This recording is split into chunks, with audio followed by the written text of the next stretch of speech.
Je voudrais d'abord vous redire les principes qui nous guident, la logique globale, transversale, la cohérence de notre action.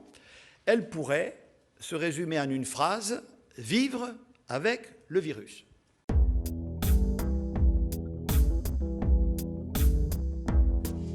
Le virus, il est toujours là, hein, on vient de le voir, et même il semble progresser. Nous devons donc nous doter de tous les moyens pour stopper cette progression et pour nous protéger. Et grâce à cette protection, à cette vigilance, nous devons tout simplement continuer au maximum à vivre, à travailler, à nous éduquer, à nous cultiver, à nous distraire, à vivre. Autre caractéristique, celle-ci géographique, que le virus progresse sur tout le territoire français, mais évidemment, certains départements sont plus touchés que d'autres.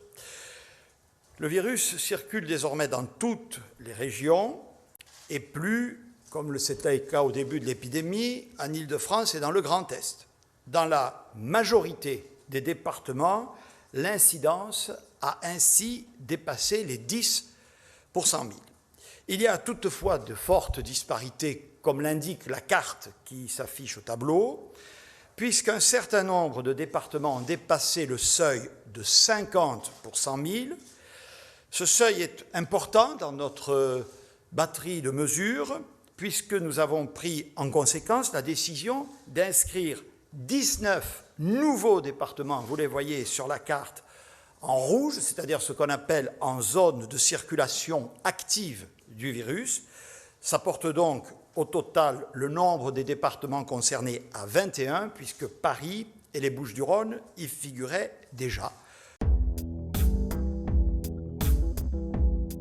Mais notre objectif, c'est bien évidemment de tout faire pour éviter un reconfinement, surtout généralisé, pour éviter un afflux massif de patients dans les services de réanimation tels que nous les avons hélas connus.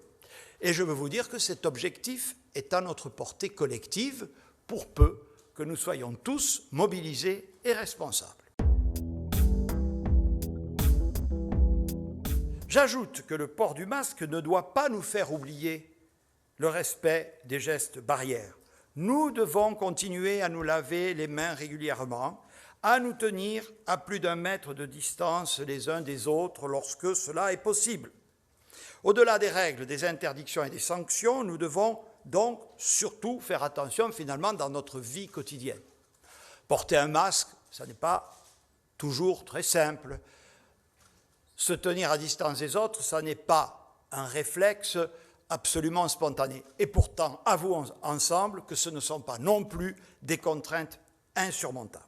Dans ces établissements recevant du public, depuis le 17 août, 30 000 contrôles ont été effectués, qui ont donné lieu à 1900 mesures de police, des mises en demeure, des demandes correctives et à 53 fermetures. Et actuellement, nous sommes, s'agissant des infractions au port du masque, à environ un flux de 700 verbalisations par jour.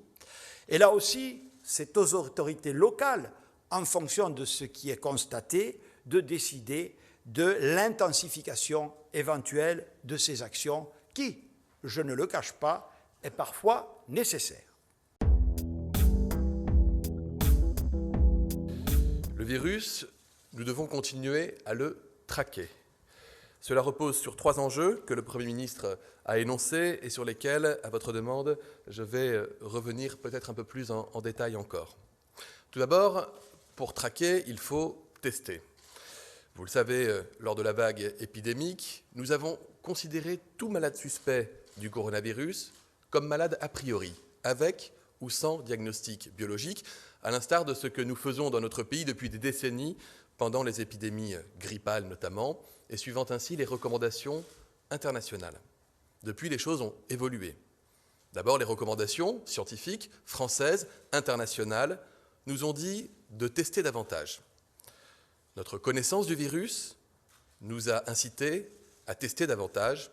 Et enfin, nous avons tout mis en œuvre avec les laboratoires publics et privés de notre pays pour être en mesure de tester davantage. Je m'étais engagé lors d'une précédente conférence de presse à ce que nous puissions progressivement tester jusqu'à 700 000 Français par semaine.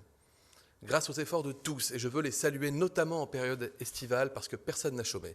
Je pense aux directeurs des labos, aux médecins biologistes, aux techniciens de laboratoire, aux préleveurs, qu'ils soient secouristes, étudiants, aides-soignants, infirmiers, à toute cette chaîne de biologie qui a permis de réaliser cette semaine 840 000 tests en France, c'est-à-dire au-delà des objectifs que nous avions fixés.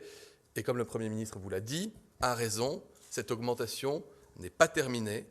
C'est un effort de diagnostic et de dépistage sans précédent dans l'histoire des maladies infectieuses en France.